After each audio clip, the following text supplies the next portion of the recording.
আপনি কি জানেন দেবী সতীর দেহ কোথায় পড়বে এটা শুধু দুর্ঘটনা ছিল না, সবকিছু আগে থেকেই নির্ধারিত করা ছিল।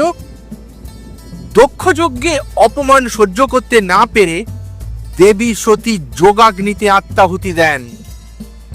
এই সংবাদ যখন মহাদেব শিবের কাছে পৌঁছয় তখন তিনি সম্পূর্ণ স্তব্ধ হয়ে যান। শিব পুরাণে বলা হয়েছে, শোক আর ক্রোধে শিব সতীর দেহ কাঁধে তুলে তাণ্ডব শুরু করেন। পাহাড় ভাঙে, দিক কেঁপে ওঠে, ত্রিলোক ধ্বংসের মুখে পৌঁছে যায়। দেবতারা বুঝে যান, যদি শিবকে থামানো না যায় সৃষ্টি শেষ হয়ে যাবে। তখন আবির্ভূত হন ভগবান বিষ্ণু।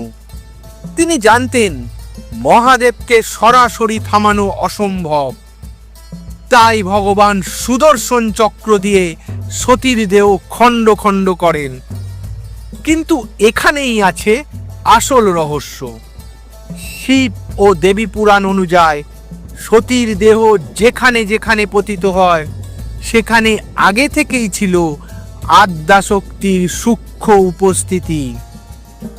সতী সেই সুপ্ত শক্তিগুলোকেই জাগ্রত করলেন। এই কারণে শক্তিপীঠ তৈরি হয় কোনো শোকের ফলে নয়, বরং দেবীর সচেতন ইচ্ছায়। 51টি স্থানে সতীর অঙ্গ, অলঙ্কার ও রক্তবিন্দু পতিত হয়। প্রতিটি স্থান হয়ে ওঠে দেবী শক্তির কেন্দ্র।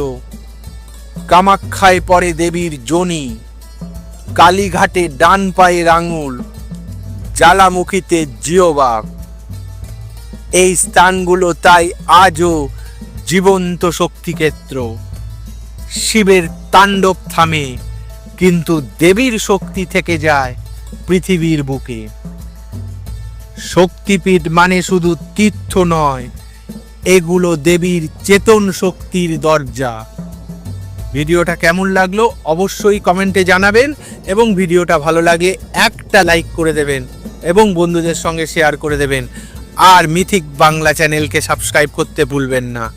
মিথিক বাংলা, যেখানে পুরাণ জীবন্ত হয়।